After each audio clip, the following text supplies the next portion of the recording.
Olá, bem-vindo de volta ao The Crime Reel.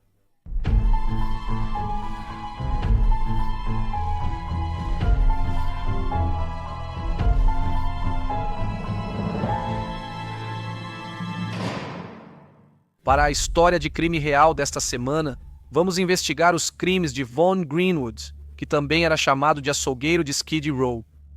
Vaughn Orrin Greenwood nasceu em 1944 na Pensilvânia. Sabe-se pouco sobre sua infância, exceto que passou por vários lares adotivos quando jovem. Aos 13 anos, enquanto ainda estava na 7ª série da escola, o que equivale ao 8º ano no Reino Unido, ele fugiu de seu lar adotivo na Pensilvânia e viajou de carona pelo país até a Califórnia. Ele passou os anos seguintes vagando entre Chicago e a costa oeste, pegando trens pelo país nessa jornada de 3.200 quilômetros. Ele ganhava a vida fazendo bicos, nunca ficando muito tempo em um só lugar. Em 1964, aos 20 anos, Vaughn Greenwood cometeu seu primeiro assassinato conhecido. Um homem sem teto de 64 anos chamado David Russell foi encontrado nos degraus da Biblioteca Pública de Los Angeles. Sua garganta estava cortada e havia várias marcas de facadas pelo corpo. Menos de 24 horas depois, o corpo de Benjamin Hornberg, de 67 anos, foi encontrado no banheiro do 2º andar de um hotel decadente onde ele morava. Mais uma vez, a vítima teve a garganta cortada de orelha a orelha e várias facadas no tronco e cabeça. A polícia logo notou semelhanças nos assassinatos e suspeitou de um serial killer nas ruas. No entanto, os assassinatos pararam tão abruptamente quanto começaram, e a investigação sobre as mortes de David e Benjamin logo esfriou. Vaughn Greenwood havia retornado a Chicago e, sem o conhecimento do Departamento de Polícia de Los Angeles e sem ligação com os assassinatos de Los Angeles, ele havia sido preso e encarcerado por um ataque com faca em maio de 1966. Greenwood havia exigido dinheiro de um homem, Mance Porter, após um encontro sexual em um hotel. Quando Mance, de 70 anos, recusou, Greenwood cortou sua garganta e o esfaqueou repetidamente. Ao ouvir o grito de Mance por socorro, o gerente William Pump correu ao quarto e também foi atacado e esfaqueado por Greenwood. Ambas as vítimas sobreviveram para testemunhar no julgamento. Vaughn foi condenado por 2 acusações de lesão corporal grave e sentenciado a apenas de 8 a 10 anos e de 4 a 5 anos de prisão, todas declaradas para serem cumpridas simultaneamente. Ele cumpriu apenas 5 anos e meio de sua sentença nas instalações correcionais de Joliet e Menard, no norte de Illinois. Eu entendo que a prisão de Joliet foi fechada em 2002 e sua substituta agora se chama prisão de Statesville, localizada na cidade vizinha de Crest Hill, Illinois, que fica aproximadamente 40 milhas ao norte de Chicago. Greenwood foi libertado em 3 de janeiro de 1973, momento em que decidiu mais uma vez viajar para a costa oeste dos Estados Unidos. Depois disso, não houve crimes atribuídos a Greenwood até dezembro de 1974. No entanto, na realidade, muitos outros acreditam que pode ter havido muito mais vítimas durante esse período. No dia 1º de dezembro de 1974, Greenwood voltou para a região de Skid Row, em Los Angeles, onde assassinou Charles Jackson, de 46 anos. Charles era alcoólatra e andarilho, e foi assassinado exatamente no mesmo local onde David Russell havia sido encontrado 10 anos antes. Uma semana depois, em 8 de dezembro, Greenwood matou Moses Yakanak, de 47 anos. Moses foi assassinado a facadas em um beco de Skid Row. A polícia de Los Angeles ligou esses assassinatos aos 2 que haviam ocorrido 10 anos antes e sabia que havia um serial killer à solta na cidade. Apenas 3 dias após o assassinato de Moses, outro corpo foi encontrado. A vítima era Arthur Dahlstedt, de 54 anos, que foi encontrado do lado de fora de um prédio abandonado, novamente na mesma área, com a garganta cortada e múltiplos ferimentos de faca. Os assassinatos continuaram e, no dia 22 de dezembro de 1974, David Pérez, de 42 anos, foi encontrado em meio a arbustos, muito perto da Biblioteca Pública de Los Angeles, onde tanto David Russell quanto Charles Jackson já haviam sido encontrados anteriormente. Após 18 dias sem outro corpo, os investigadores da polícia começaram a questionar se o assassino havia desaparecido novamente. Mas então, em 9 de janeiro de 1975, houve a descoberta de mais uma vítima. Kazimierz Stravinsky foi encontrado assassinado em seu quarto no Pickwick Apartment Hotel, na South Grand Avenue, que era um ponto de parada para pessoas em situação de rua. Ele tinha 58 anos.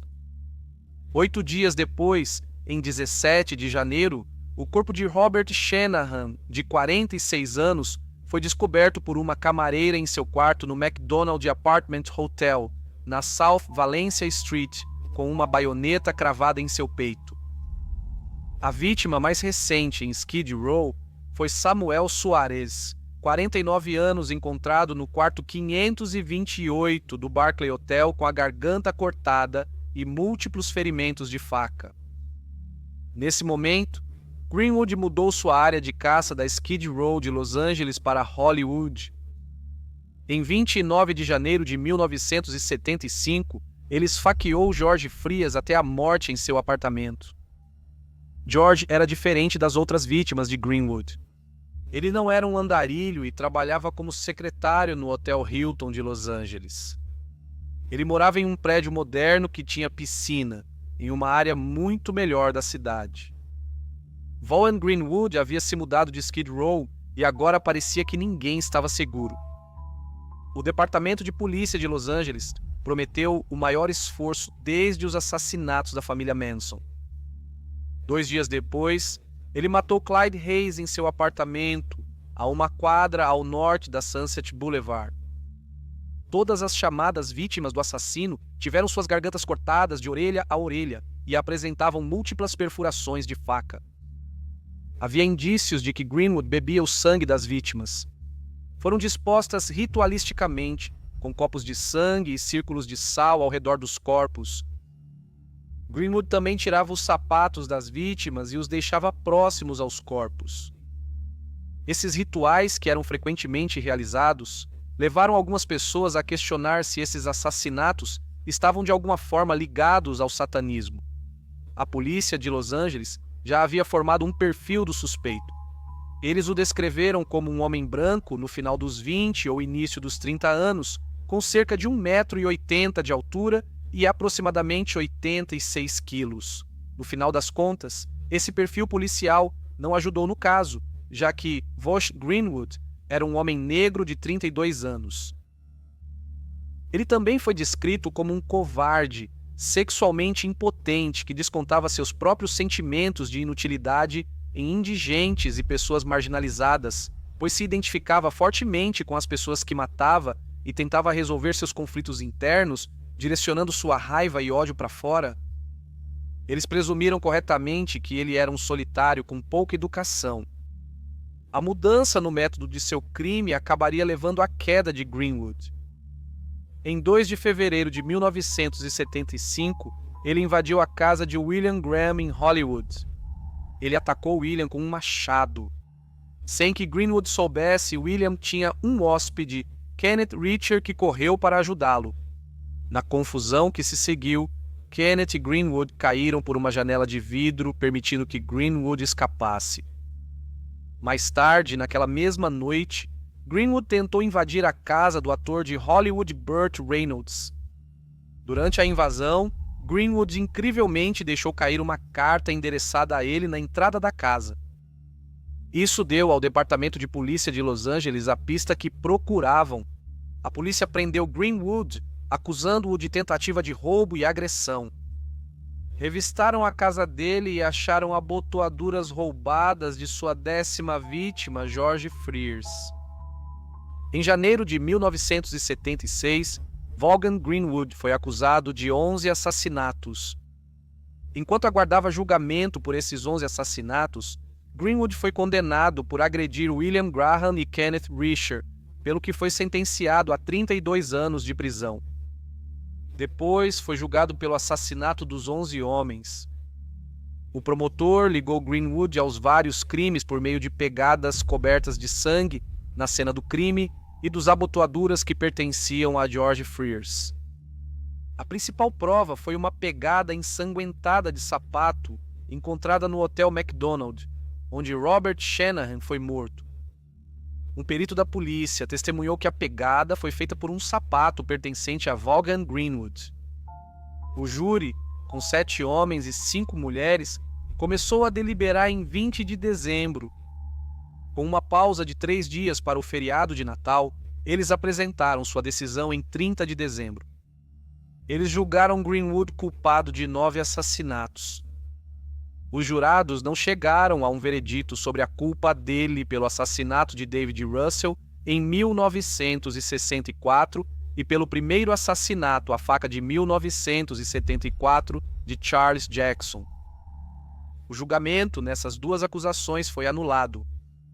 Vaughan Greenwood foi condenado a 9 prisões perpétuas em 19 de janeiro de 1977. O juiz afirmou que a presença dele em qualquer comunidade constituiria uma ameaça e recomendou ainda que ele nunca seja libertado. Em janeiro de 2025, ele está agora com 76 anos e continua encarcerado na colônia masculina da Califórnia até hoje. Obrigado por assistir ao caso de hoje. Caso você esteja pensando em outro serial killer que foi associado ao título de Skid Row, foram 3 casos. Vaughan Greenwood, já mencionado, agiu entre 1964 e 1975. Depois, o Skid Row Stabber matou 11 pessoas entre 1978 e 1979. Um homem foi condenado em 1979 por esse crime, mas foi exonerado em 2017. O caso do Skid Row Stabber segue sem solução. E o terceiro caso, que você talvez já tenha ouvido falar, é o do Skid Row Slayer, que matou 10 pessoas em 1986. A polícia de Los Angeles disse que a pessoa responsável por esses assassinatos foi um Michael Player. Player preferia usar uma pistola. Michael Player morreu dessa forma em um hotel e as informações balísticas coletadas no local confirmaram que ele era o assassino de Skid Row. Além disso, alguns de vocês, ouvintes mais atentos, podem sentir que já ouviram esse caso por mim antes. Sim, falei sobre isso há quase 5 anos e meio. A gravação estava péssima e parecia que eu gritava de dentro de uma banheira. Surpreendentemente, 496 pessoas se inscreveram naquele vídeo mal gravado. Aqui vão alguns segundos da gravação. Olá e bem-vindo de volta ao Crime Real. Para a história de crimes reais desta semana, vamos investigar os crimes de Vaughan Greenwood, que também era conhecido como o açougueiro de Skid Row. E depois de ouvir isso, decidi que vou substituir ainda mais alguns dos meus vídeos anteriores. Agora vamos falar sobre crimes menores. Uma ouvinte de longa data chamada Dee enviou sua gata Sakura. As duas moram em Londres e Sakura até ouve meus vídeos enquanto Dee está tricotando e fazendo crochê. Os crimes de Sakura incluem ser uma ladra de queijo, saber quando Dee vai se levantar e, antes disso, pular no colo dela, impedindo sua dona de fazer crochê ou tricotar, além de ser muito fofa e adorável com todos os humanos, mas um verdadeiro terror com outros gatos. Obrigado, Dee, por nos deixar ver Sakura. E como perdi algumas semanas de crimes pequenos, aqui está mais um criminoso para vocês. Jared, que se for quem estou pensando, é um ótimo comentarista. Jared enviou a foto de sua gata Brie. Os crimes dela incluem roubar seus óculos, comer muitos petiscos, ser muito fofa, quer dizer, isso é mesmo um crime, e atacar Jared às 4 da manhã. Esta última foto é da Brie fazendo yoga felina no pátio da prisão. Muito obrigado por ouvir o The Crime Real. Fiquem seguros. Até logo. Psst! A história desta semana fez pelo menos 2 referências a filmes. Consegue nomeá-las nos comentários? Até logo.